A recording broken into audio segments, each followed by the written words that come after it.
which I did.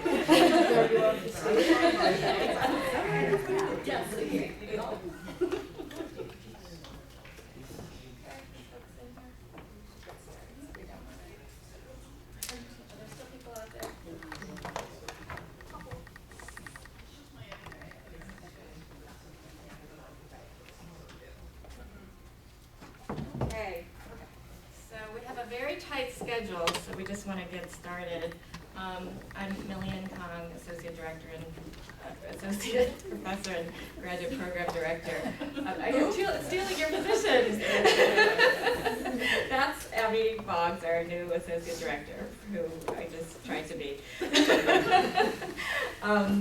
So, welcome to our inaugural graduate student conference. You are the first. This is our largest cohort, so we thought this would be a great way to just showcase everyone's work and have everyone engage and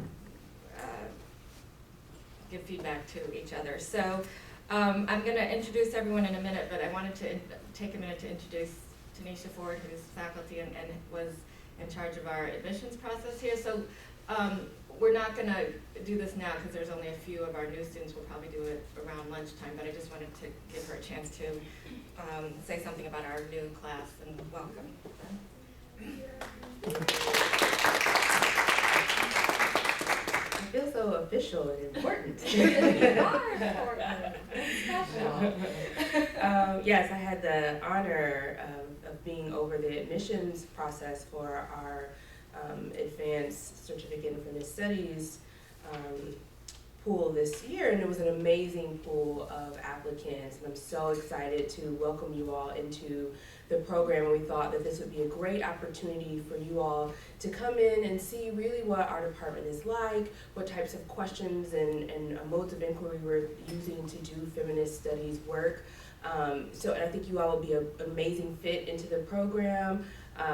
We have students who are coming from various departments across the campus that really speaks to the interdisciplinary nature of the type of feminist work we do in our department. I'm looking forward to hearing more and learning more about your work as you progress through the program. But I also wanted to say that I think you should use this as an important space to build relationships with people who are currently finishing up the program and people who are newly completed. It's a great way to build across cohorts as you all move towards your own professional development and will eventually leave the institution and go on to awesome things. So this is really a safe space for you all to build relationships, but also to share the very critical work that you all are engaging in.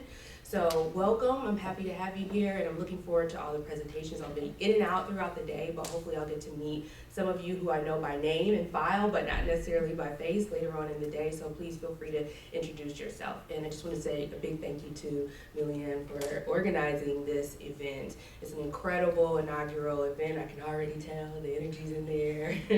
and thank you again to Abby for being here. You'll be a lovely addition to our department.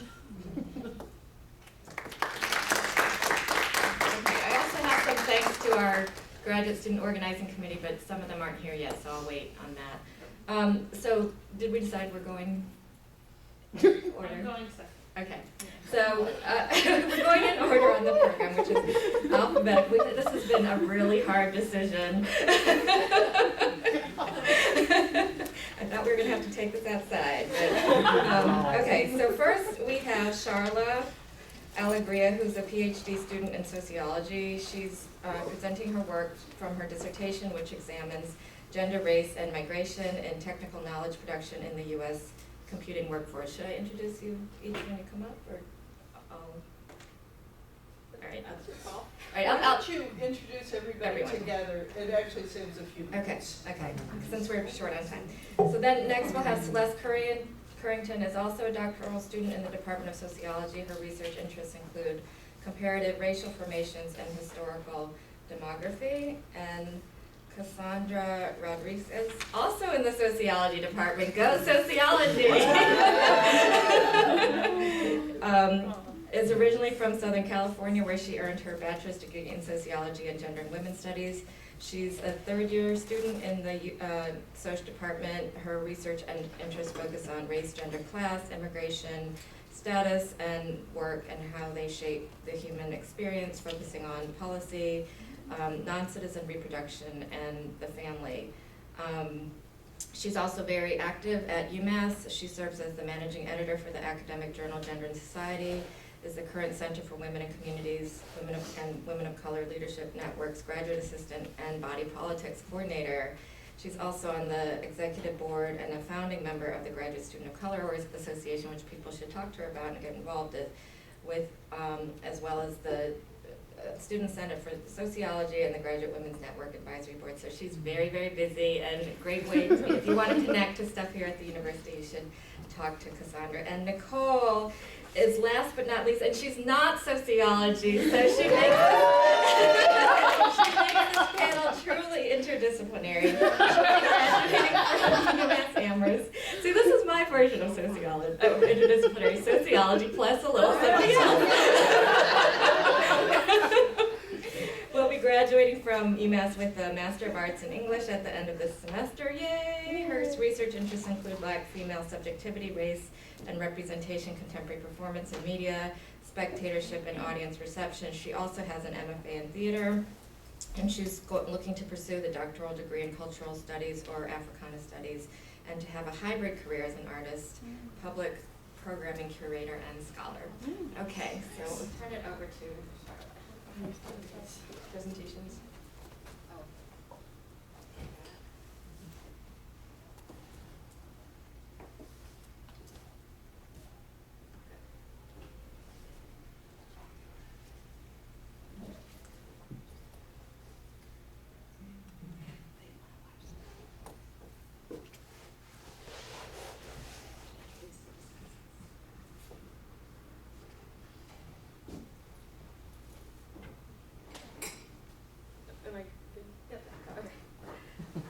Thank you for that introduction, and to all of the folks who participated in organizing this. I'm Charlotte Allegria, and the work I'm presenting today is for my dissertation, and this is a very heavily quantitative chapter, so bear with me with that, and this isn't not necessarily everybody's using these kinds of methods. But let me start out with some background. You might have heard President Obama talking about winning the future, and this is kind of how I got into this project. And when he talks about winning the future, he really means emphasizing technology and the tech workforce to continue the sort of U.S. dominance of the global economy. So his ideas for winning the future include things like deepening the broadband infrastructure in the U.S., but also increasing and broadening the pool of tech workers. So this includes things like bringing more foreign-born tech workers who already have those skills to the U.S. to work, and recruiting more women and minorities in the U.S. to technical work, particularly to computing. And he's not the only one doing this. There's actually huge corporate buy-in for this. So the Grace Hopper Celebration of Women in Computing is a really big conference that is designed to promote women in computing, and it has amazing corporate backing. So this is a picture of the swag that someone was kind enough to take a picture of and put on the internet, so I'll show you. That this person collected at the Grace Hopper conference. You can see it is all kinds of branded. So there's t-shirts from Microsoft and Dropbox. It's probably hard to see that up there. Bag from LinkedIn. There's sunglasses from Google. Actually, that's a tattoo from Entertainment Arts. It's a big video game company. The point I want you to see here, though, is that there's actually huge corporate buy-in for the idea that we should be recruiting particularly women into computing. Then this idea that technology and tech work in particular is going to save the U.S. economy, promote jobs, and sort of rescue, save us from all of the ills that are coming from the knowledge-based economy. So in this paper, this is part of a larger project, but in this paper I'm dealing with sort of 3 research questions. First, is tech work likely to end the gender wage gap? And I'll show you a little bit more about that in a minute. Second, how are women's contributions to technical work valued? And do race and migration further shape do they further shape tech workers' wages? So we know a few things about the gender wage gap in general. First of all, it's been decreasing pretty steadily since the 1970s. That decrease has actually slowed in the 90s. But the gender wage gap is decreasing. Still, women tend to earn less than men on average, but most of the gender wage gap is actually about occupational sex segregation. So we might not find a huge gender wage gap when we're looking at computing workers in the same occupation, and that's what I'm going to do. But computing is, yeah, so here's the Lego computer scientist. He's so computing is still dominated by this kind of white male geek culture, I think, as symbolized with the Lego computer scientist. Women in computing tend to be less confident about their competence in their jobs. And there's this idea that computer scientists dream in code, that there's some kind of higher calling. And women actually tend to have, women in computer science tend to have more diverse interests than their male counterparts, and that kind of can cause them to be looked down upon as tech workers. So there might be some more of a gender wage gap in tech work than you might think. And because tech work is sort of going to save us from everything, this is not my graph, this is Claudia Golden's graph. Claudia Golden is the current president of the American Economic Association, and she's making this argument that tech work, or computing work in general, is going to end the gender wage gap. It's going to go away because tech work tends to have more flexible hours, so people can tend to work when they want to, and because women in technology can work when they want to, they can work around their care work responsibilities. So, and those are probably a little bit hard to see from the back of the room. These green dots, these green triangles, are tech jobs, and this is, what you're showing here is the gender, basically the gender wage gap in occupations. So, the closer to this top line here, the lower the gender wage gap. Make sense? So you can see that the green triangles tend to be closer to the line than the other fields. And so she's using this as evidence that tech work and in importing that model is going to end the gender wage gap. Of course, by flexibility, I'm not sure if what she means is this or this, because this is the gender distribution of computer jobs. Women are very underrepresented, and in fact, they peaked in you can't really see it, they peaked in the 1990s at about 30%, and then actually started to decrease since 2000. But if you break this down a little bit further, it's actually not that the number of women that has decreased, the number's been about the same, but the field has grown, and as the field has grown, has been filled largely by migration. So there's actually about the same number the same percentage of women, of US-born white women and Asian men in computing now. And this sort of breaks down further by race and migration group here. And so the other thing that's important to see is that US-born minorities, I talk about underrepresented minorities here, and I separate them from Asian Americans who are actually not underrepresented in computing. So African American and Latino men and women make up only about 8% of the computing workforce, but they're about 30% of the US workforce overall, so they're actually really underrepresented in computing. And when we talk about recruiting women to computing, we're not talking about this. We sort of talk about them as if all women are white. And so I'm going to show you a bunch of numbers now, because this is a quantitative paper. And I know that this is a sort of interdisciplinary mixed audience. The only thing that you need to get out of these slides is written in text at the bottom. Okay? The dependent variable in here is logged earnings for people who understand that, so you're going to be interpreting these as percentages. But that's all you need to see is in the text at the bottom. So first,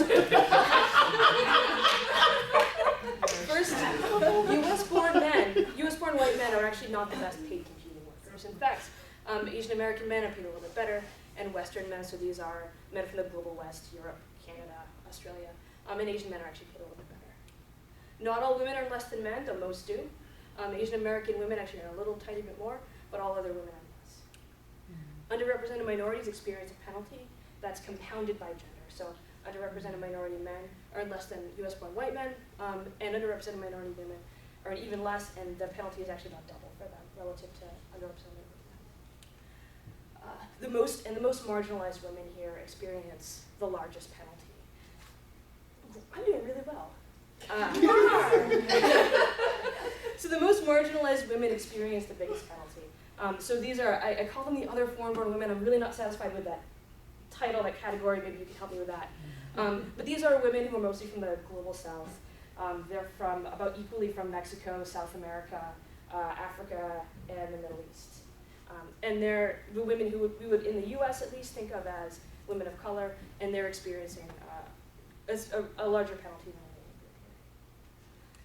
than and women in tech experience a mommy penalty. Thank you, Claudia Golden. But I will say that it does seem to be smaller than the mommy penalty we would expect on average, which is somewhere around 15%. So it is a smaller penalty, but they are still experiencing it, and it's not negligible. It's about 6% of their earnings. And again, the largest penalty is reserved for the most marginalized group here. A 10% penalty for the other foreign-born women who have children, relative to only about a 3% penalty for Asian women who have children. And here's the decomposition analysis. So what the decomposition analysis is going to do is sort of break out where are these gaps coming from. So this will split that gap into the part that can be explained by differences in human capital characteristics and the part that can't be explained by things that I can put in a model to control for.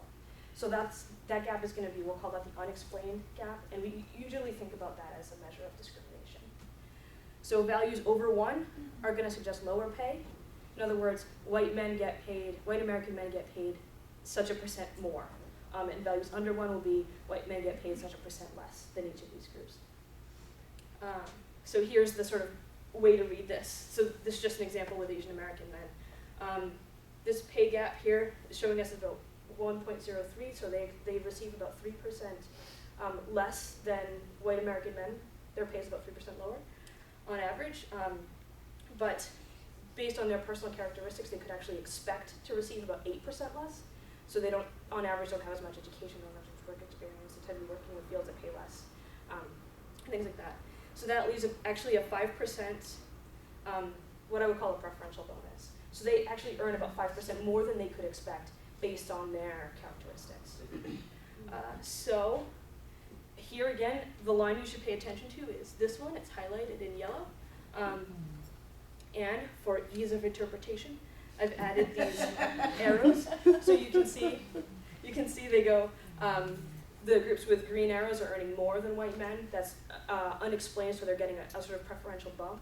And the groups with the red arrows are earning less, so they get, so they're experiencing a penalty. So here it is for men and women. I'll point out that Asian American women are earning about the same, so they're being treated, their experience in the workplace is actually about the same as U.S. born white men, which is really interesting. Not all, so there are important racial ways in which tech work is valued, right? In addition to gendered ways. Almost all women, though, are experiencing a wage penalty. People of color tend to experience a wage penalty. And again, the biggest penalty is reserved for the most marginalized group here. The other foreign-born women are experiencing about a 22% wage penalty. In fact, they tend to have better human capital characteristics than the U.S.-born white men, but they're experiencing about a 22% penalty that can't be explained. There. Also, the U.S.-born white women here are experiencing a 14% penalty, which is significant. And the underrepresented minority women experience a penalty that's just only slightly a little bit larger than the U.S.-born white. I have a piece of branded swag for anybody, for one person who can guess where this is, this picture back here. Google. It's not Google. Somebody said it. So here am in conclusion, right? Gender is a filter for the value of tech workers' contributions to technical knowledge production. Gender is a filter through which we value technical work. Race and place of origin further refine that filter and find it, go back. Tech work doesn't appear poised to erase the gender wage gap. Thank you.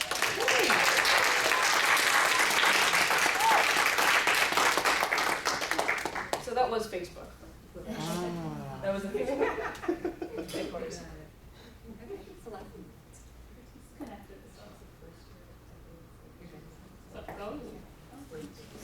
Oh, did you want to? I was saying to connect already. Okay. Oh, so you're not gonna go last? Okay. Yeah, I'll go last. Wow. And then You just jump right around. It's connected already. I want to go through. So last. Don't change orders 3 times. I'm going to be stuck and we're trying to get my comments in order. I was super to go first too. I know.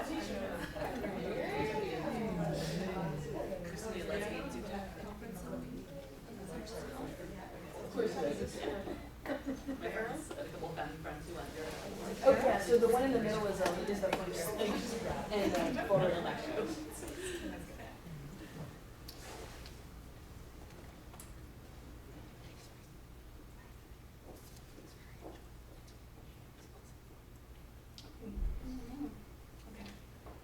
expecting a clicker in this format. So hi everyone, thanks for being here on a lovely morning. My project is titled Chinese maternity tourists in the anchor baby debate, online commentators' disdain and racialized conditional acceptance of non-citizen reproduction. And this is a project I actually started. Sorry, I just want to check, can people hear in the back if she's not? It's really windy, so Yeah, so maybe stand there. it's the wind. I'll try not to move around too much, although I like to. So this project actually started in the Asian American Feminisms course with Dr. Kong, but I've long been interested in how debates are, at least more recently, really centralized on non-citizen reproduction. So I'll be really brief with context, but if you are so inclined, please ask me during Q&A about any of these particular little factors here. But most recently, there has been a rise in legislation proposing changes to birthright citizenship at the state level as well as the federal level. Now, those haven't been successful, but there's still been a debate about birthright citizenship and non-citizen reproduction. And a lot of this has come from these fears of a demographic shift in the US, the US becoming a minority-majority country, cultural takeover. So there's a lot of discussion about the sort of threat narrative about immigrants coming to the US to have children and sort of change the nature of this country, change the demographics, etc. So this brings me to this idea of anchor babies, which is, as I said with other folks, it's a term that I'm uncomfortable using because it is derogatory, but we're going to use it right now so we can really confront it and sort of basically confront the myth-making around it. But basically this term suggests that women, undocumented women, are specifically coming to the US for the sole purpose of having their children here, so that way their child can have citizenship here, but that they can be anchored to the US, and the supposed plan is that they would gain residency. Now there's a lot of myth-making around this because there's actually no supporting evidence. There's been scholars that have pointed out that this is just really a tactic to mobilize support for reforming birthright citizenship. And what's probably more often the case is that folks are here for work and happen to have families.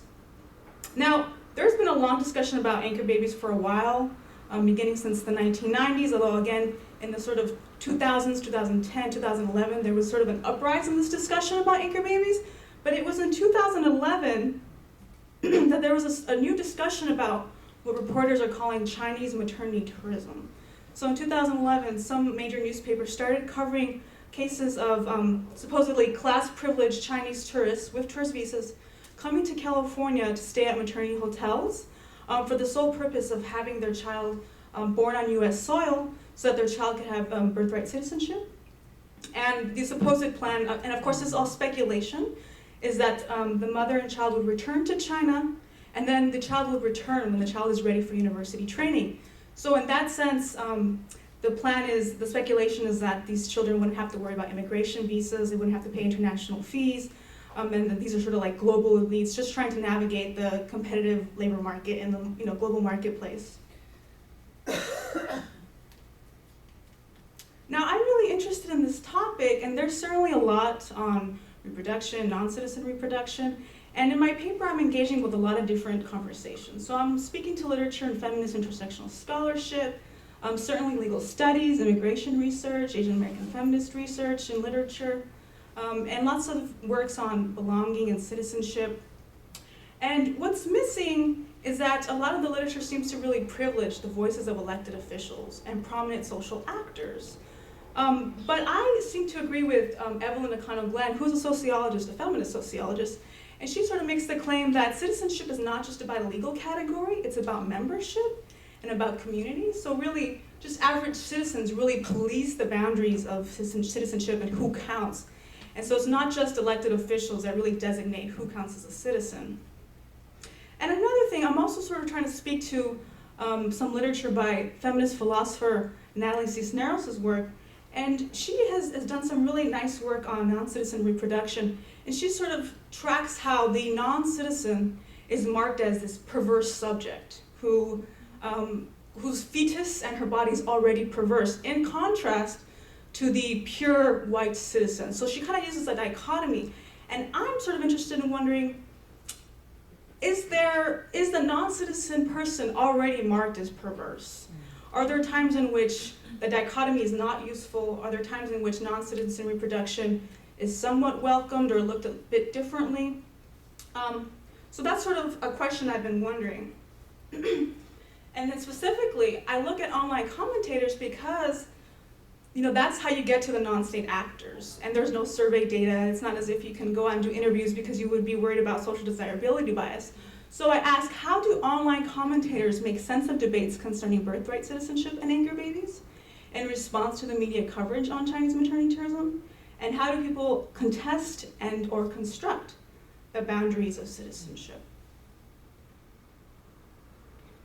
So my paper, I talk about this a bit more, but I just want to make the claim that I am a sociologist in training, but let's not be wary of using cyberspace data. I think there is a lot of opportunities to study really incredible things, although I know we're all sort of aware of the limitations. But for the data, for this particular project, I used the New York Times online comments in response to an article on Chinese maternity tourists, which gathered a lot of comments. And it was important to use the New York Times because the other sort of media outlets that covered this were really localized newspapers with a small readership, very few comments in response. So other newspapers that covered this were in the state of Washington, in Chicago, but a very small newspaper out of Chicago. And then you have news aggregators and some magazines, but New York Times, with such a wide readership and sort of long regarded by social scientists as a reliable source and resource, I chose this particular newspaper. And my methods for this was a content analysis.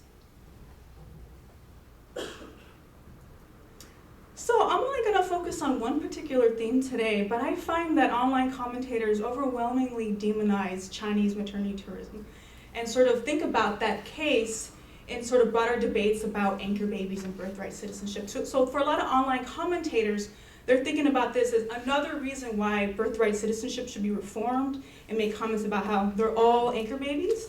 And in some ways, maybe that's not very surprising.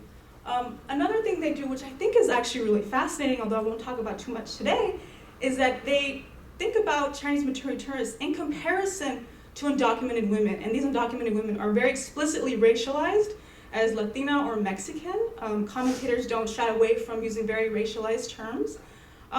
But their relational sympathies are very malleable in the sense that they'll make claims about Chinese maternity tourists should be welcome in the US because they're class privileged and their children are class privileged, so they will bring resources to the US. So they say, for the reason of class, they should be welcomed. But then on the other hand, you have folks that say, well, because undocumented women are so poor, we should offer them sympathy and let them stay in the country. Poor them, they're so disadvantaged. So you see how class is manipulated in really interesting ways. But what I want to talk about today is racialized threats or racialized conditional acceptance. And so you'll see some online commentators actually use Asian-specific tropes and stereotypes, and also some neoliberal logics about welcoming these Chinese maternity tourists and their children, or completely denying them entrance to the national collectivity. So I'm going to show just a few passages, and then end with sort of broader implications of what does this mean. So when I talk about racialized threat, I'm talking about comments that really reflect a modern sort of yellow peril. And I know yellow peril has two different types of strands. I think we're mostly familiar with yellow peril in terms of wages, how the Chinese coolie laborers came to California, and the discourse was that they threatened the white laborers' wages. But a second strand of yellow peril also sort of depicts the Chinese as invading, as being a threatening force, immigrants as warriors, or just warriors coming to take over, Chinese as a superpower, that kind of rhetoric. So you have comments like this that say, wake up, this is more about hijacking a country through population manipulation, because I assure you it's not about wanting to be an American. People will raise their children in the tradition of their home country. I was born and raised in Los Angeles. I watched it go from anywhere USA to anywhere third world. Multiply that by every city in America, and we won't be America anymore. So there's a lot going on here, and actually, I can go on and on about this particular comment, but what's really amazing to me is that this kind of language really mimics the type of language that elected officials used in the 1800s about the Chinese in California. So that's why I'd say it's a modern day yellow peril. It sort of mimics the old language of the past, but also sort of brings in new threats, new sort of anxieties about the Chinese as threatening to the US. And of course, there's a lot of, like I said, there's a lot going on in this comment. this idea of LA becoming a third world also sort of completely makes invisible the fact that there was white exodus and that LA is sort of shaped by immigration. And so there's a lot going on there. But to me, this is what's fascinating. People also use, again, Asian-specific stereotypes and tropes to welcome the children of Chinese maternity tourists. So they'll say things like, "We need Chinese brains, period." Okay? "I am certain that such highly motivated mothers will produce children who become outstanding American citizens. We should even encourage more such undertakings. Immigrants who are so highly motivated are typically highly intelligent and the best a country has to offer. And lastly, this will raise the literacy rates of Americans."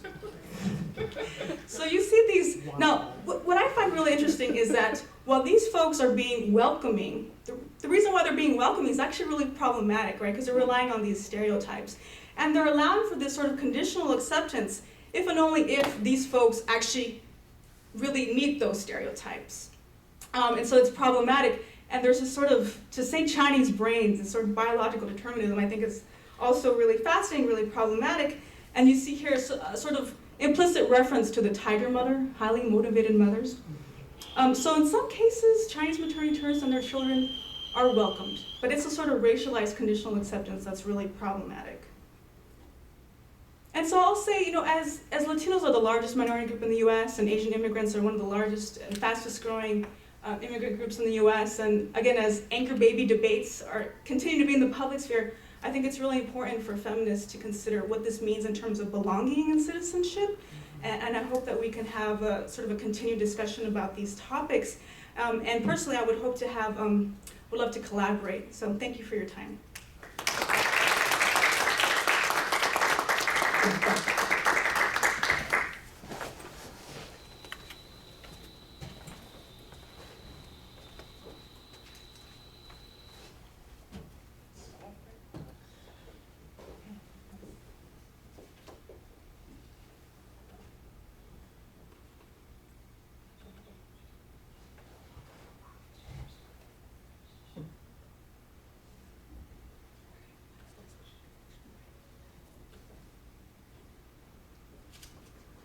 Good morning, everyone. Can everyone hear me okay?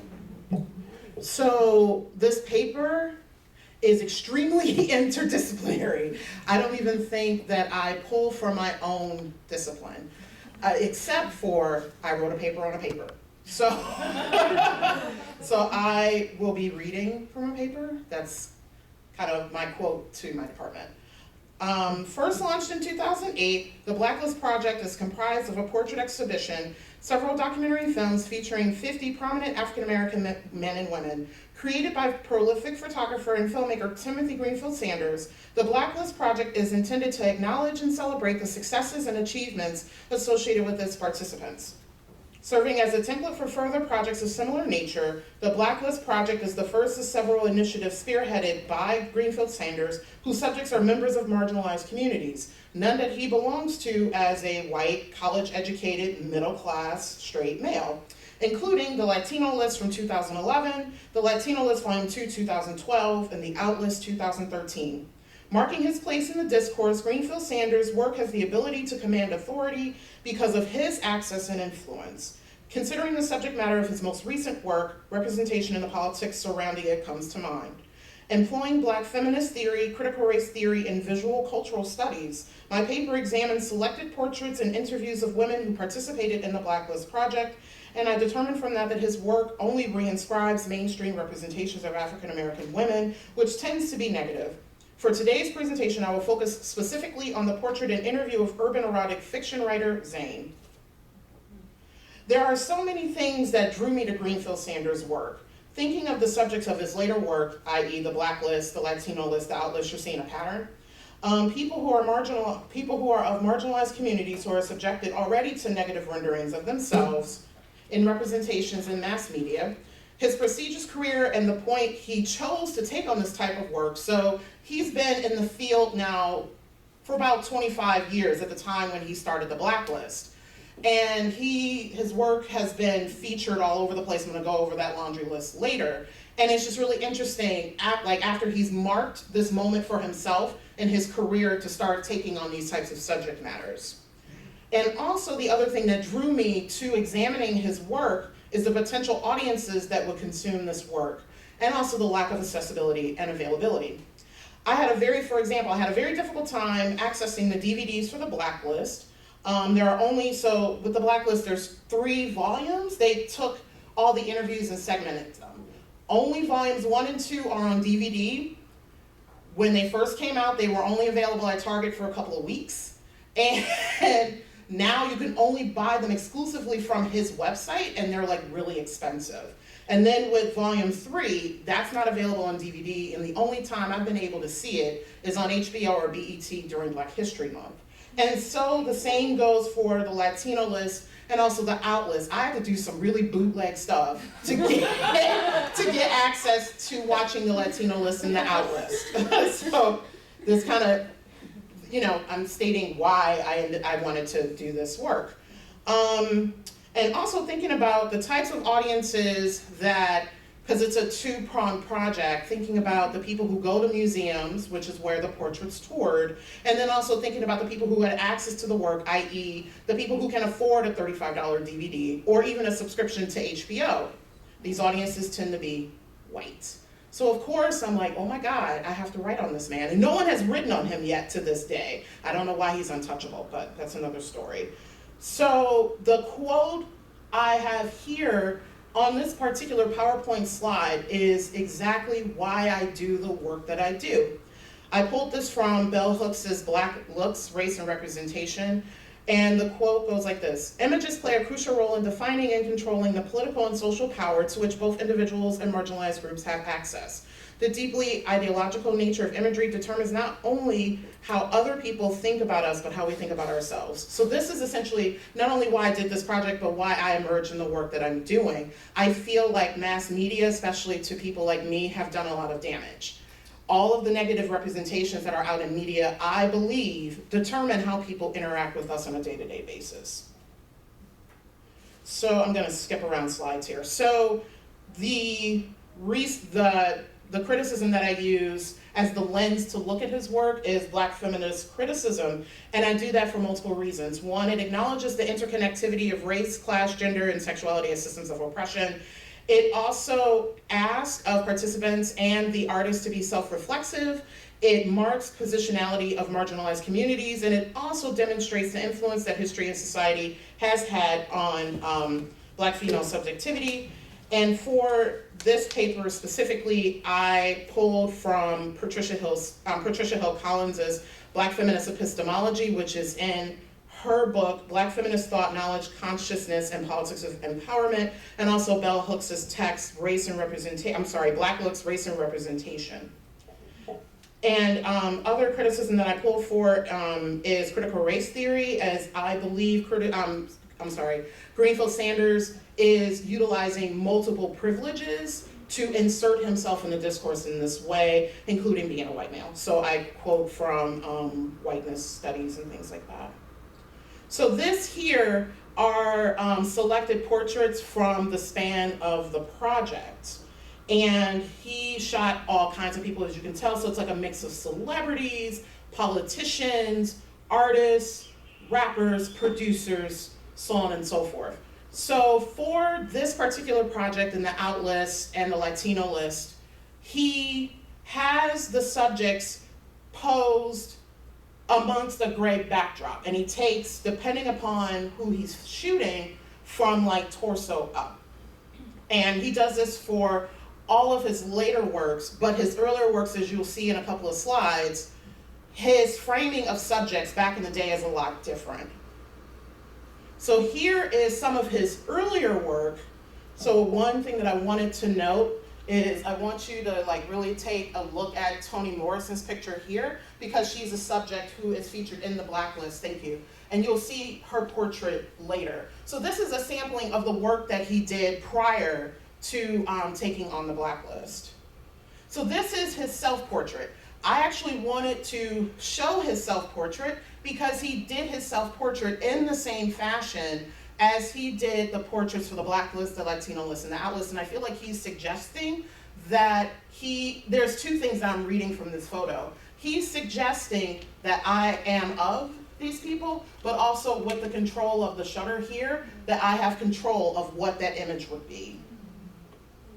This here is the opening of the exhibit from the Smithsonian. The Smithsonian is one of two museums that actually featured all 50 portraits, and on top of that, made available to patrons to see the film afterwards. At the very opening of the exhibit is Toni Morrison's portrait. I want to show you a close-up of it. So when you see this portrait in comparison to the earlier portrait that he did of her, the things that I'm reading, it looks like she has a scowl on her face. And when you think about the entry, this is the entryway to the exhibit. If this is the first thing that you're seeing, and these portraits are huge, you're going to be extremely intimidated and kind of frightened to even go in. So again, thinking about the audiences that have access to this work, and this is how it's curated, and this is the first thing that you see. Again, what type of narrative is Greenfield Sanders constructing? So this here is the portrait of Zane, who is the, she's really famous urban erotica fiction writer. And what she does in her work, she writes very complex representations of African American women and situating her protagonists in situations where they get to choose and have agency with regards to their sexual prowess and their sexual freedom. She's, as of right now, the only person that's kind of doing that type of work. Greenfield Sanders was really smart in selecting the people for his list that they are all doing revolutionary work with regards to representations of African Americans in their own work, but I don't think he really necessarily thought about it for his own. So I'm going to read a quote or two from her interview, and then I'm going to talk, if I have time, a little bit about her portrait. So in the interview, first thing about the interviews themselves, so they're filmed in his home after the portrait is shot. Some of them are hours long, some of them are a couple of minutes, but he snaps and edits all of the vignettes down to 5 minutes each. And so when you hear the vignettes, they sound really, really choppy. And for Zane's especially, she starts off talking about her childhood and how literacy was very important in the home, where her parents encouraged her to read and things like that. It then cuts to, she talks about how she was at a signing and someone who was posed as Zane but has not met her and greeted her, to then talking about a patron that she ran into who fell into her arms crying because her books acted as therapy and saved her from very abusive relationships. And then Zane cuts into saying, my books serve as liberation. So when you think about how the interview is spliced and also the image here with the shoulder coming off, and to me it elicits again this whole confused African American female sexual prowess and victimization and things like that. And also one thing I wanted to note about this portrait and the still from the interview, in the interview it looks like she's wearing a blazer, thank you, and then here she's wearing like a sheer shawl that's coming off of the shoulder. So some of the things that I'm looking at with regards to the conclusion, because I'm still in the process of writing another draft, these here are quotes that I pulled from some of the research, again, as to why I'm doing the work that I'm doing. So this here is another quote of the why this work needs to be done. And also this, again, is a Stuart Hall quote as to why the work needs to be done. And then here is a method of ways that artists can approach doing the type of work that Greenfield Sanders is doing, quoting from anthropologist Dwight Conquergood. He's done a lot of work with regards to performance ethnography and also featuring the other, especially when you are not a member of that community. So here's our works cited. I thought my presentation was literally 12 minutes, but it's a lot longer, so thank you.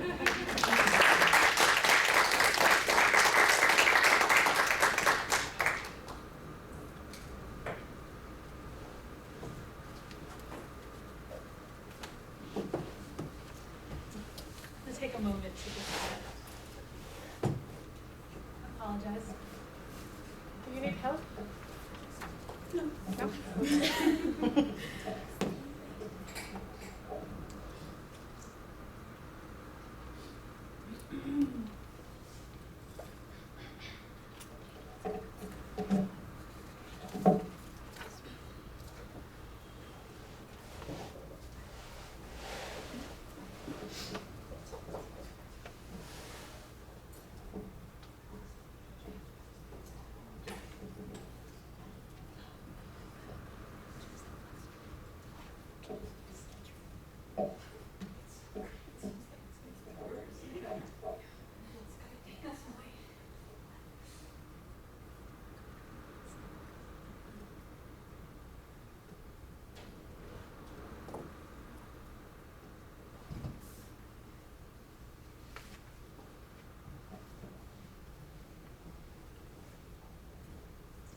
Today I'm presenting transnational constructions of skin, scientific studies of skin lightening and the representations. I'm going to try to speak as loud as I can because I walk around when I present. I apologize. If you can't hear it, just let me know. I'm Celeste Bowen-Currington. So why skin lightening, why now? I like asking this question before I go into the project. So scholarly engagement with skin lightening at the current moment grants specific attention to specific users who seek a lightened beauty ideal.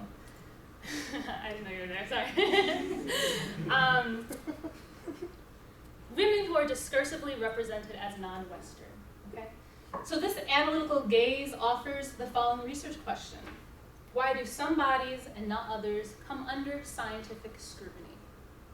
And so just to put this claim into context, or this question into context, a 2010 study found that several US skin lightening agents or products, which contain hydroquinone, which is the harmful chemicals found in these products, surpassed the US Food and Drug Administration's regulations, okay, so the FDA's regulations. On a more personal note, as a person of color who grew up in a community of color, skin lightening products were not uncommon, whether store-bought or homemade. And even to make it more clear, when I presented the preliminary analysis in Dr. Kong's class in Issues in Feminist Methods, Issues in Feminist Research Methods, I brought as a show and tell skin lightening product that I bought on University Drive in Amherst, Massachusetts that had hydroquinone levels that surpassed the FDA's regulation, okay? And the significance of all this is that it challenges me to really consider precisely why, in the study of skin lightening, do some women, and specifically women who are not from the United States, why do they fall under observation and analysis? Why? Okay? And so my research objective is not so much to criticize scholarly debate on skin lightening, but to really, again, speaking back to Nicole's project, highlight how representation is always an inherent aspect of all academic discourse, okay? And therefore, a legitimate area of social inquiry, okay, worth scholarly inquiry. And I show how the study of skin lightening differentiates bodies between men as well as women, as well as those of color and those who are not of color, at the level of nothing other than the skin. So I have three major research questions. Number one, how do scholarly publications represent skin lightening users? Second, what are the symbols underpinning scholarly engagement with skin lightening? And last, how do the representations shift according to the context in which they are produced? So I look at both international and domestic engagement with the issue of skin lightening. And so I'm going to try to concisely and very briefly, because we only have 12 minutes, I guess, to present kind of the main three areas of skin lightening studies. And what are the debates? What is the state of the field? Okay. So medical studies obviously examine the effects of skin lightening on user skin. They look at the effects of hydroquinone, corticosteroids. There is one more. Mercury derivatives, okay, but they really center on hydroquinone. And in most of these sources offer educational initiatives to attenuate consumption. Social science and scholars of women's studies emphasize the structural forces that create, perpetuate, and influence what is often referred to as the global yearning of lightness, okay? So Evelyn Nakano-Glenn and Margaret Hunter, both sociologists, look at Western multinational companies and specifically focus on how these companies disseminate popular imagery through advertisements of vitality, of progress, of social mobility in their cosmetic products. Facets that are depicted as achievable through skin lightness as a form of symbolic capital for specifically women of various identities. Charles and others, and Pierre, I believe, Sarah Swanti, they speak to more how hegemonic representations of whiteness as beauty or as beautiful are thoroughly embedded in contemporary institutions such as education, such as popular media, such as the media. And finally, a little different, others speak to how racial ideologies shape scientific understandings of skin practices and their representations. And so, for example, while scholars may implicitly assume that people who resort to using skin lightening products do so because they want to be white in the Caucasian sense, okay? These scholars add nuance to this by emphasizing the effectual nature of lightness or whiteness as opposed to the essential whiteness. Again, should we assume that light is the same thing as being white as Caucasian? This is what they're talking about. So what are my data and methods? I use 30 scholarly articles published between 2000 and 2013, accessed through internet library databases, Wiley Online Library, Academic Search Premier. I search for all articles containing skin lightening, well, skin whitening, skin bleaching, also skin lightening, hydroquinone in the title, abstract, and body. And these terms are really useful because I was able to capture articles that look at both color-coded terms and race-coded terms in addition to non-color-coded and non-race-coded terms as well, okay? I use content analysis. I developed my coding strategy both inductively as well as deductively. So my deductive codes drew from existing literature that finds that scholarly engagement with skin lightening often conflates skin lightening user with that of non-Western women, and my inductive codes came from once I entered the data. And here are my strategies. Because of lack of time, I'm only going to focus on theme 4 and theme 5. American exceptionalism, scientific othering, therapy versus mutilation, the racialization of skin, and the racialization of a social problem. So what are my findings? I found that much of the scientific discourse on skin lightening is centered on control and regulation.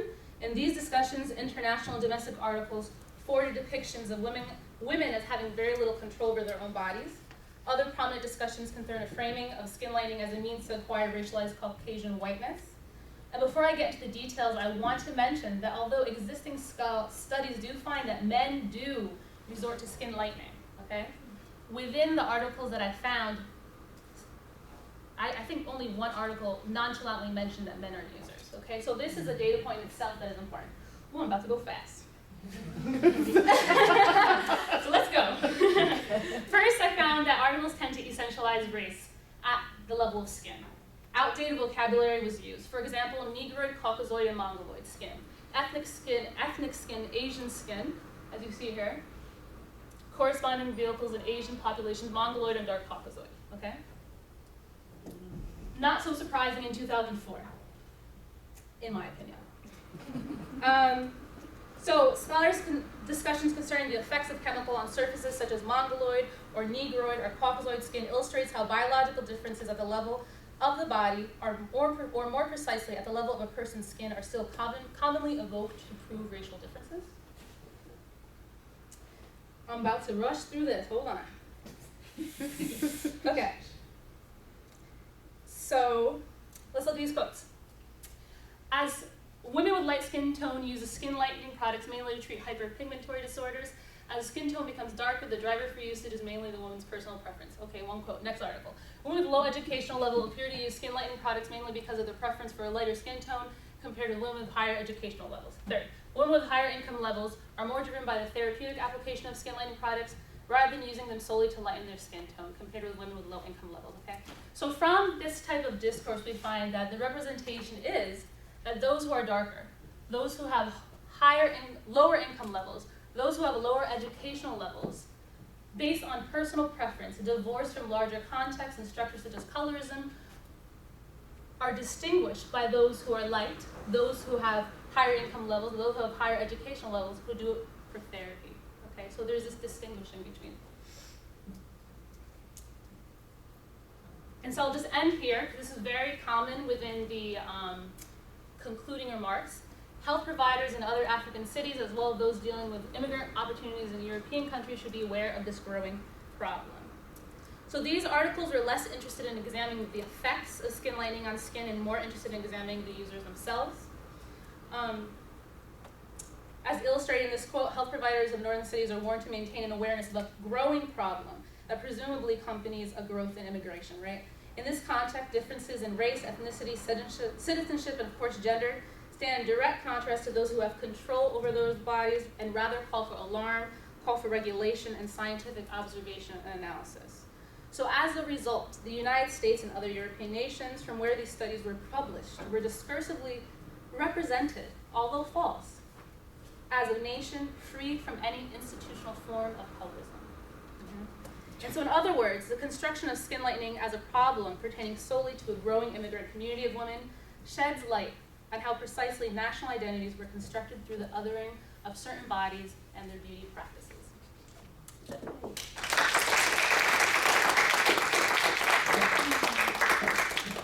Oh wait, I have one more. It said thank you, Million and Jen, the WGSS writing group. So why don't everyone come up, including discussants? I'll go ahead and introduce our two discussants. So for each panel, we have a faculty and a graduate student discussant. Again, we're hoping this will be a tradition where the completing students will then organize and discuss the papers for the next year. So Laura Briggs is our chair and professor of WGSS with affiliated appointments in history and the Center for Latin American, Caribbean, and Latino Studies.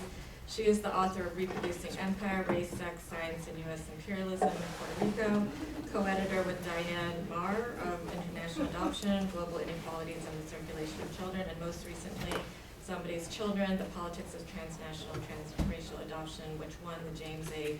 Raleigh Prize and the Organization of American Historians for the best book in history of the history of U.S. race relations.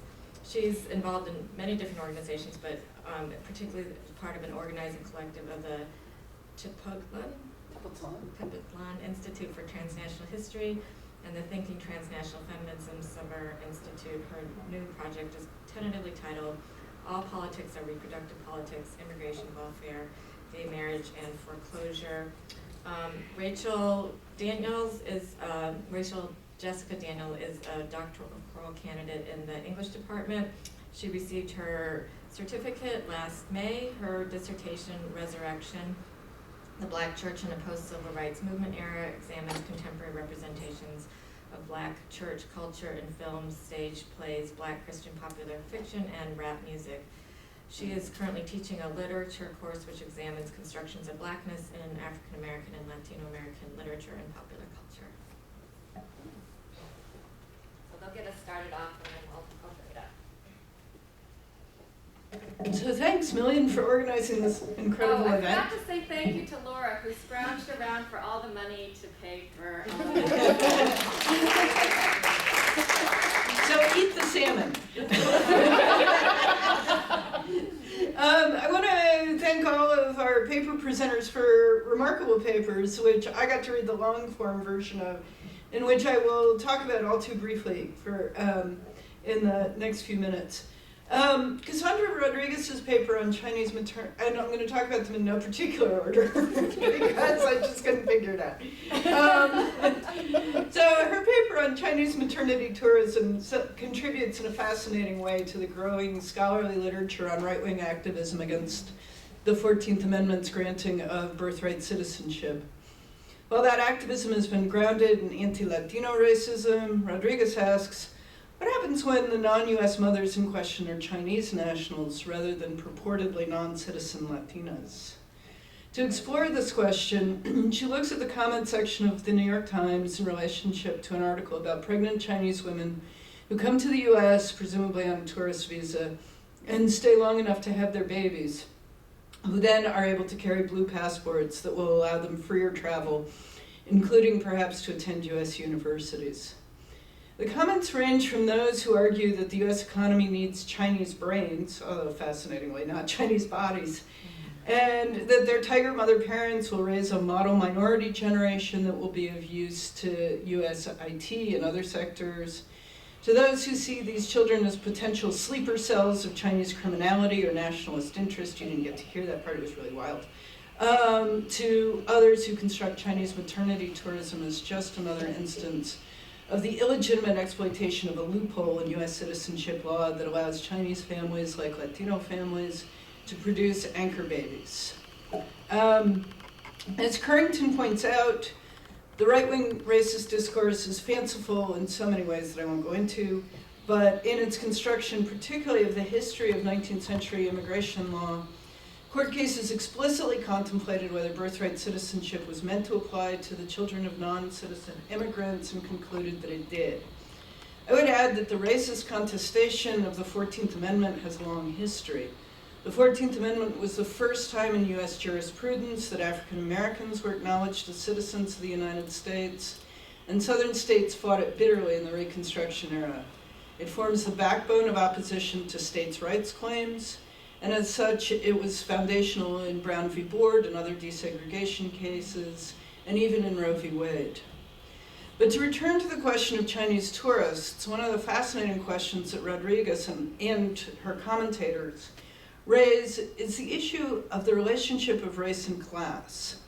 One of the issues that many of the commentators are trying to grapple with is whether it makes a difference that Chinese women in the article they're commenting on are relatively well-to-do, and the Latina illegals that form the imaginary backdrop to this conversation are taken to be impoverished. In the commentary, then, it becomes impossible to imagine two things that we know are true. One, that well-off Mexicans engage in the exact same practice, tourism to the United States to birth babies who will carry blue passports, and be raised in Mexico. And impoverished Chinese nationals and other Asians enter the US without visas, often by crossing the US-Mexico border. What we get then is a different kind of confounding of race and class than we've seen in other conversations. All Asians become wealthy in the model minority mode or in the Chinese imperial ambitions mode, and all Latin Americans become impoverished and probably farm workers. What's interesting here, as in the affirmative action debate that has the same confounding, is the way that no matter what side people are on, they want to reduce class to race, or race to class, and now also to citizenship.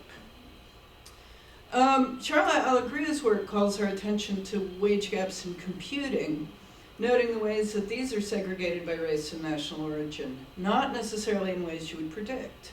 And this too has echoes of the Chinese maternity debate. Asian and Asian American women make just about as much as white men do. She notes the ways that the public discourse on wage gaps focuses on occupational segregation, urging women into STEM fields, without noting that women in IT, at least, have on average a significant 14% wage gap. She too finds evidence of model minority representations of Asian men and women, noting the wage benefits. And although we can think of lots of kinds of harm that model minority stereotypes do, from discouraging Asian American participation in literary fields, for example, to an unrelenting social expectation that everybody has to be perfect all the time. We note that it exerts a slight upward pressure on wages. And this, I think, is provocative in a way I'd love it if Alegria wanted to talk about more. If she could look at this decomposition of wage gaps by race and nation, and develop an account particularly of how wages respond to stereotypes about race and nation. Because it's in there about how it's responding or dependent on stereotypes about masculinity and femininity, but I'd be interested in hearing more. Nicole Young's paper invites us to think about Timothy Greenfield Sanders and the Blacklist. Young is struggling with the basic weirdness of a white male, apparently straight celebrity photographer who has, in addition to his portrait work with presidents, fashion models, porn stars, and actors, composed portrait series that center on African Americans in this work, alongside the Latino list and the Out list. Young wrestles with the blacklist, initiated when Greenfield Sanders was working as a publicity photographer for a Toni Morrison project. Young points, for example, to what she reads as a scowling Toni Morrison as an image that reproduces racist tropes of angry black women. But I want to offer a slightly different reading of the blacklist, recalling also the anti-communist sense of the term. Greenfield Sanders' mother, Ruth Greenfield, actually was blacklisted. She was a musician associated with the Popular Front, who started the first interracial music conservatory in the country in the 1940s. Her career as a concert pianist was ended by being blacklisted, but until the 1960s, her conservatory remained one of the few opportunities for young black musicians to crash the world of high art in the United States. So Greenfield Sanders grew up steeped in one of the radical traditions of US interracialism, and it seems just as possible to read this project in that tradition, that the Vanity Fair photographer he is curated an archive that celebrated the work of black celebrities as belonging to a black heritage and tradition, whose images we most often find surrounded by white people. I'm not sure that he can be blamed for the distribution problems of his DVD. Surely that affects him negatively as well. And one of the things we might note is the demographics of Smithsonian visits for this exhibit was disproportionately African American, 25%, about twice the distribution of the general population. Toni Morrison's role in the project is also noteworthy, and not just because it never would have gotten off the ground if she hadn't endorsed it, but also the way she theorizes the place of African Americans argues against Young's reading. In her book, Playing in the Dark, Morrison argues against a minoritarian reading of the African American literary heritage as the property uniquely of African Americans, suggesting that we don't just look to writers like Phyllis Wheatley or Richard Wright. Instead, she argues that we should pay attention to Nathaniel Hawthorne and the like to understand how the presence of African Americans suffuses the whole US literary canon. The black presence in this reading are not just what Eve Sedgwick would call a minoritarian tradition, but press against the whole panoply of US institutions and culture. So when Young asks in her paper why someone would want to put portraits of black figures in predominantly white spaces like museums, Morrison would point out that they are already there, but in shadow. From the stolen Egyptian antiquities to the West African influences on people like Picasso and Gauguin, although we might also look to other artists like Kara Walker or Jacob Lawrence. I don't actually read Morrison's portrait as scowling, just serious, and I take seriously her willingness to entrust this project to Greenfield Sanders. At the end of the day, I'm not entirely persuaded Young has found evidence within the project itself of harm to representations of these black celebrities, nor of racism in its construction. Finally, to turn to Celeste Currington's remarkable paper analyzing the transnational discourse about skin lighteners, which focuses on how scientific idioms of race produce a discourse of American exceptionalism in which we are over racism, unlike other places. The way they presume the irrationality or abjection of what they imagine to be actors outside the US, the fascinating distinction that they make between the legitimate medical use of skin lighteners and the pathetic self-loathing use by those who want to look white, ignoring the fact that they're both wage and social advantages from looking lighter, whether or not that has anything to do with wanting to be white. One of the things I'd love to hear Currington develop further in what difference it makes, you didn't hear this, but it's in the longer paper, that so many of the subjects of skin lightening discourse in these scientific papers are Arab women. Post 9/11, how is a new discourse about whiteness and non-whiteness of Arabs being produced? We could say that prior to 9/11, for many purposes, Arab and especially Arab American peoples are being produced as white in mainstream US discourse, and then literally overnight were produced as non-white. I'd be really interested in a historical analysis of these kinds of scientific papers to ask whether 2001, or maybe a little bit thereafter given how long publication takes, marks any kind of shift in how these papers are written. Finally, taking all four of them together, one of the questions that emerges for me is about where we are as feminist scholars in thinking about the locations of the production of race. If the 1990s and the emergence of cultural studies marked a new focus on questions of race and representation, then Rodriguez's focus on the New York Times and Young's questions about portraits are made possible by this cultural turn in scholarship. Currington's focus on science represents a longer but slighter tradition, emerging in the 60s and 70s, but also gaining force in the 1990s as cultural studies turned to questions like the Hottentot Venus.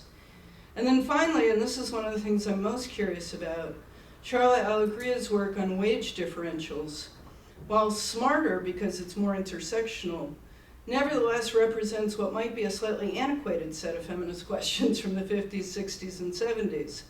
And what I'm wondering about, for personal reasons as much as anything, is whether it's reemerging as a set of questions in liberal form in relationship to things like the Lilly Ledbetter Equal Pay Act and the Obama administration's recent Equal Pay Day, and in radical form as a discourse about the importance of unionization reemerging. The Chronicle this morning had articles about both the Northwestern football players unionizing and adjuncts unionizing, and in the aftermath of Occupy.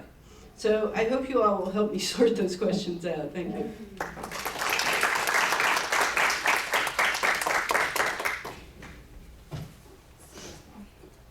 Hi, I'm Rachel. I just want to thank you guys for such excellent papers.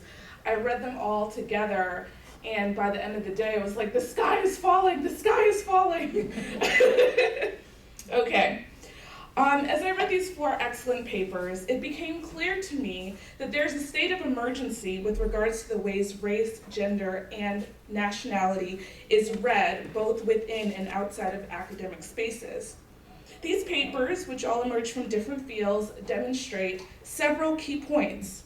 First, that women of color are undervalued and underpaid in the workplace, that they are depicted as opportunistic breeders who will have a baby in the United States at any cost, that scientists don't see their own bias and racism when researching skin lightening cream, and that even positive representations of Blackness may project problematic depictions of gender. In the data and narratives these scholars analyze, there is one thing I see in common: the reestablishment of American exceptionalism. This emerges in 2 ways. First, America is established as the best country in the world, and its culture is problematically fixed as white. Everyone, from sought-after immigrant workers in the tech industry to undocumented workers, desire not only American citizenship, but to also be socially considered American. I'm sorry, I stutter, it just pops up from time to time. Okay. It seems as if being socially considered American means to engage in a set of behaviors as closely related to whiteness and thus respectability as possible. Second, Americans of color who are financially successful without the help of the so-called welfare state prove that the American dream is real. They are considered exceptional Americans whose stories conceal the systematic oppression in which many people are caught. The tech companies, scientists, and the comments on the New York Times website and Timothy Greenfield Sanders are not villains who intentionally circulate these ideas about race, class, gender, and nation. On the contrary, each paper demonstrates ways in which the tech industry, the scientific researchers, the comments, and Greenfield Sanders attempt to be thoughtful of marginalized people. However, when racist ideals emerge from thoughtful spaces, it shows how deeply embedded these notions of racial and national superiority are within a mainly American collective consciousness. Indeed, the debates which happen in the public helps to define the boundaries of social American citizenship, and these definitions have material consequences. The other thing I want to say quickly is that these papers are relevant to what's going on right now. They move outside the boundaries of their fields, and they have the potential to have a greater political impact in the realm of popular culture, a set of mediums through which the majority of the population, for better or worse, access their beliefs. So here are a series of questions. You can take notes. They're pretty general. For Charla, I was thinking, as I read about the gender wage gap, I wondered about Sheryl Sandberg's Lean In, Women, Work, and the Will to Lead, you know, a book that talks about women in the corporate workforce, and has been critiqued for its focus on whiteness. Charlotte makes it clear that the wage gap is a systematic problem which is currently not being addressed in the tech industry. During the discussion, I wondered if we could extend her study to consider any possible immediate solutions for women to fight wage discrimination at both the systemic and individual levels. In other words, what can women do to transform the workplace culture and to learn how to get around in this male-dominated field? And what strategies in particular can women of color who are not American citizens use without their status being, you know, kind of shaky? You know how it is with immigrants. I mean, I say that because my family is from other countries. Okay, Ms. Carrington's essay about skin lightening cream revealed that many believe the pernicious myth that Black people want to be white. Light skin does have roots in slavery and colonialism and the power which emerges from inter and intraracial encounters. Yet the desire for light skin is not always a yearning for whiteness, which Carrington points out, but a desire for acceptance amongst one's own people, the ability to travel through different spaces with ease, or to be able to compete in the workforce. In this scholarly discussion about skin lightening, is it possible for people of color to divorce themselves from the perception that they want to be white? Additionally, I thought about the ways in which surgery for breast implants in particular are normalized in US culture, yet the media stories about butt implants show Black and Latina women dying to fulfill an impossible ideal. How can we responsibly, as scholars, point out the racial bias in science and the media about plastic surgery, but also consider the real health risks of plastic surgery and skin lightening creams, and in the midst of all of this, think about women's agency and the right for them to look the way that they want to look? Okay, and for the last paper, I don't have your name on here, but I really enjoyed your paper, the Chinese maternity tourism. Okay, what I was thinking of, what are the material consequences for that type of racism? In what ways do the children born during these trips struggle to be a part of US culture later? I just wanted to hear if there was anything that you found about that. And also, I've been thinking about which texts are being created to challenge those perceptions. So is there anything in popular culture where people are kind of fighting back? I think about Kevin Kwan's book, Crazy Rich Asians, which just came out. It's a work of popular fiction that kind of engages with stereotypes about crazy rich Asians.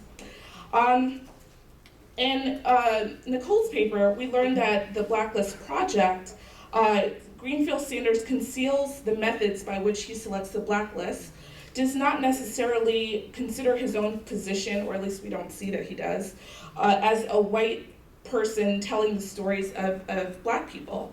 And that you also argue that the narratives of Black women are somewhat buried under editing and some misreadings. So what I wanted to know from you, Nicole, is it possible for a straight white upper or middle class man to ethically represent the stories about women and people of color? So those are my questions, and I hope that we could engage in a productive conversation.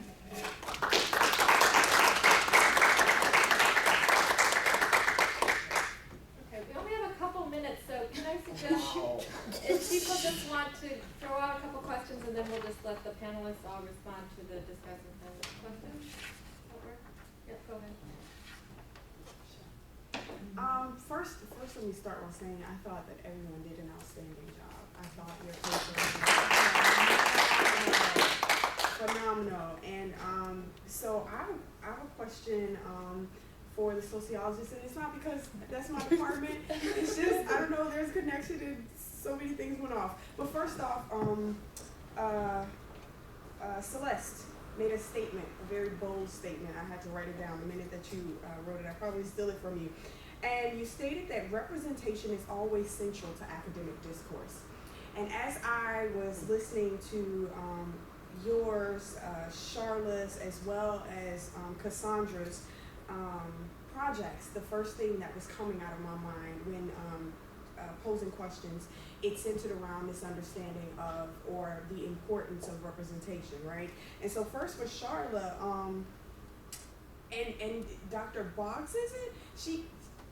Briggs. I'm sorry, Briggs. I'm my sincere apologies. Dr. Briggs.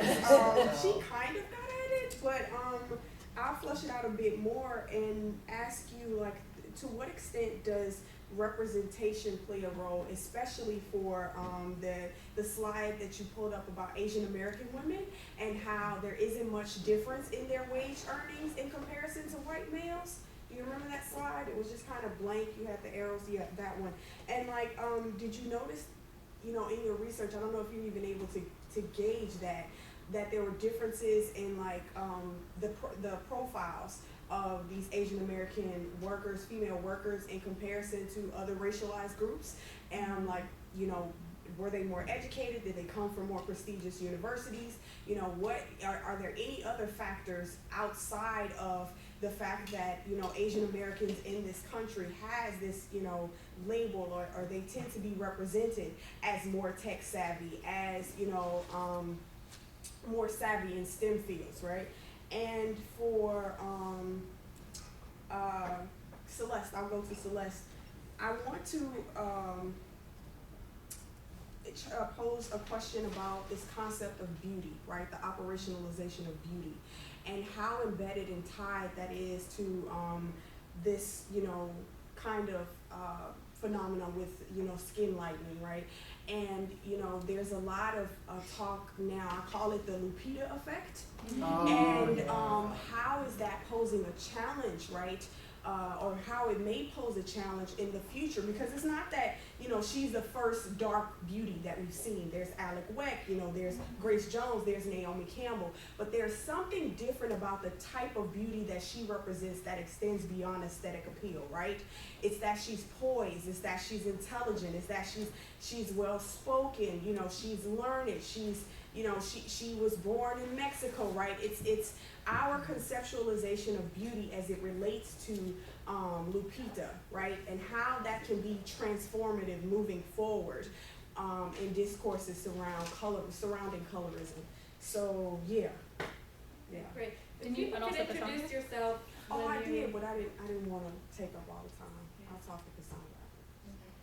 Do you want to just introduce yourself when you ask a question? So I'm Armanthea Duncan, Department of Sociology, PhD student. Oh, Okay. One or two quick questions, and then we'll turn it back to the panel, and you can have a minute or two. Any other questions? I have a question for Cassandra about questions of belonging and citizenship, and like when citizenship becomes a tool rather than that's about kind of accessing actual resources of the state rather than about kind of belonging to a national membership. So that citizenship is actually a policy thing too, in addition to kind of how it's been thought about in the U.S., particularly by folks of color in the U.S. and queers in the U.S. as about secondary citizenship, not being kind of granted full membership as part of citizenship. But it seems like with these Chinese mothers or parents, it's actually being imagined as like a tool towards accessing the resources of the state. So I wonder what that might do for your thinking about the purposes of the movement and citizenship. That's going to be a useful rubric. Why don't we just turn it back to the presenters, and you want to go in the order you presented, or just go down the line, or people just dive in? You can each have a minute or two tops, okay? You can go in presentation order. Okay, I wrote things down. First I want to say one of the things that was really highlighted in the paper that didn't come out in my talk at all, and I think that some of the questions are, and Laura's questions are sort of drawing on that. One of the sort of big things that I emphasize in the paper is that when women enter occupations, the wages tend to fall. So I don't actually have any particular hope that technology or the tech work is going to save us from anything. And I agree that that in part what I'm doing in this paper is sort of, you know, rehashing old questions. And part of that is I think that we have this idea that technology, and particularly the people who make technical things, are somehow going to save us from everything from the U.S. education system falling apart to the gender wage gap to the jobs in the U.S. disappearing, manufacturing jobs in particular disappearing, right? We're all going to get degrees in computer science and we'll all live happily ever after in middle-class lives. And there's not really a whole lot of evidence that that's happening. So I really see tech work as kind of a modern reinstantiation of old inequalities, and I feel like it's important to say that out loud. Yeah. And so I think that one of the shortcomings of this paper right now is that I'm not dealing as well with race as I should be. And I need to do a better job of that.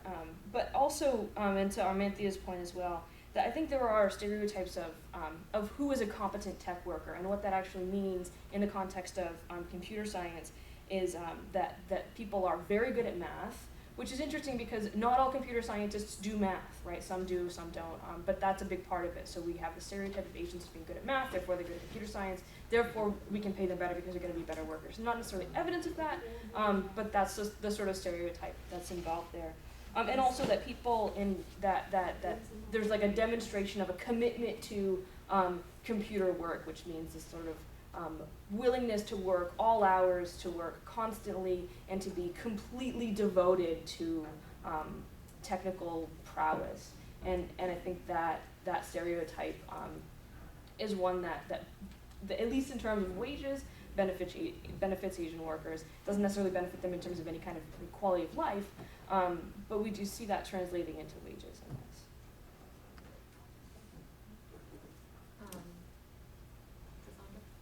Okay, I'll go in order, and maybe I will use this. Oh, that's a good idea.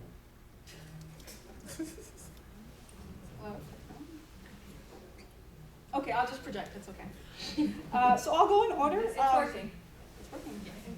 Hello? Yeah. Oh, yeah. I guess it takes a while.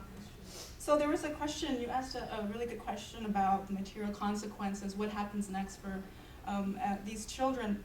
And I think something that's really important to point out is that even though there was media coverage on Chinese maternity tourism in 2011, and sort of following after that, people have been doing this for a really long time, of all different nations, all different groups. But what we don't know is actually what happens next, because it's sort of in the media depicted as something that's just now happening in these maternity hotels in places like Chino Hills and San Gabriel Valley, which are in California. And so if this is actually true, what's happening, these children would be infants at this point.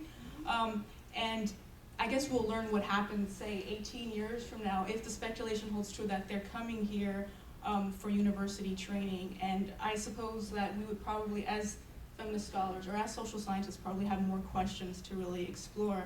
And obviously what's also missing is this is a project about representation, so you don't have the voices of the women, right? You don't have the voices of the mothers, of their partners, of their families, of the children, of course, and those that also facilitate those arrangements, right? Those that sort of manage these maternity hotels, and obviously they have financial interests in doing this. It's very reportedly lucrative. And to get to the other question about, are there any sort of depictions or portrayals of Chinese maternity tourists in a different light? And it is something very new. So unlike debates about undocumented women, which you will find among elected officials in very governmental spaces, this has really stayed in sort of blogs and New York Times online comments, and really in the online space. And so what you do have is every now and then you'll come across in sort of mommy blogs about how Chinese maternity tourists are good mothers because they're making the sacrifice to come here. They're really investing in their children's future. So bloggers make this claim that they're actually being really good mothers. They're being really strategic. They're doing the best for their children. and that's what makes a good mother. And I guess that to some extent also speaks to a lot of literature on mothering and intensive mothering and things of that nature. And then the last question about citizenship, I didn't quite capture the question. More about kind of how citizenship functions not only as an idea of belonging, but as actually an administrative category. So we often within feminist thought we think of kind of the idea of citizenship and of belonging to the nation state, when in fact I think specifically in this case it's really an administrative kind of legal categorization that facilitates a kind of self-optimization, like you were just saying, towards kind of an imagined future to be, which allows kind of a flexibility. So maybe I belongs, flexible citizenship kinds of ideas. That again is about administrativeness, not about kind of community or kind of Anderson kind of imagined community. Exactly. So that's really interesting. So the discourse on undocumented women's reproduction is really focused on how their reproduction is a strategy to get citizenship as a tool for social services, right? So to sort of pull from the state. Whereas, Chinese maternity tourists, it's seen as this is a tool, citizenship as a tool for that their child can come to the university, not have to deal with immigration visas, not have to pay international student fees. And so in that sense, citizenship becomes really, let's say, a key into opening a lot of different doors. So citizenship is a lot of things, and certainly most certainly also a tool. And I think I sort of, okay. I'll end there. So I'm gonna try, and can everyone hear me? Yeah. Okay, so I am going to try and respond to Dr. Briggs' comments, thank you so much, and also Rachel's in one kind of summation. The thing I feel like that complicates my project a lot is that Greenfield Sanders is extremely non-transparent with why he's doing this project, the process in which he's done this project, everything else. I've watched interviews with him, I've seen lectures, I've read a lot of material, and I've been submerged in this now for 3 years. And whenever he's asked questions about why did you take on this project, to how did the selection process happen, to why did you decide to edit out the interviewer, to all these process questions, he completely avoids them. So with regards to can someone of his positionality do this type of work, and on top of thinking about his background, which, thank you, Dr. Briggs, for offering that background, because in researching him, I wasn't able to find out a lot about him, especially on his website and things like that. Also distribution, I want to insert, the DVDs are now available on his website, and he was executive producer on these projects, so I'm now curious as to, does he play a role in distribution? But I do think that people of different positions can do projects in representing others. However, I feel like you do need to own up to your process, and that's something that Greenfield Sanders, as of this point, has not yet done. So I do hope that that's a way to answer the question, and that's what really drew me to, and I don't know if I flesh this out of my paper or not, but that's really the thing that drew me to this work, is that, and also I'm an artist myself, and I get these questions all the time about why do I do the work that I do, just like I stated earlier, why I'm doing this type of research, and it's because of this, this, and this. And with Greenfield Sanders, he's been asked on the interview front a lot, why is he doing this? And he's like, well, Toni Morrison said that I should do the Black Divas list, and this just came up to this, and then how did you select the list? Well, we just randomly selected people. And then why did you do this with your editing? So he kind of dances around those issues, and he's not really grounded in his own rationale as to doing this. And so that's what caused me to kind of bring his work to attention.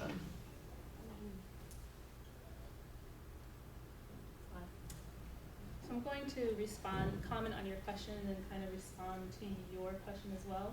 Kind of bring them together, because I think they're really similar. I think representation is just that, right? So representation is important, but the narratives that are being constructed by these skin-lightening articles obviously do not represent reality, a unified reality, right? And so to speak to yours, my plan is to integrate a section on models, which I actually did have, and then I removed it when I sent to you because it wasn't completed. But I want to show models of really good examples of scientific discourse on skin lightening. And so to speak back to your question, a few articles I found, about 3 in total from 2000 to 2013 in the same journals that I selected, they include focus groups of both women who use skin lighteners and women who do not use skin lighteners. right? And kind of show, that it kind of disrupts this narrative that everyone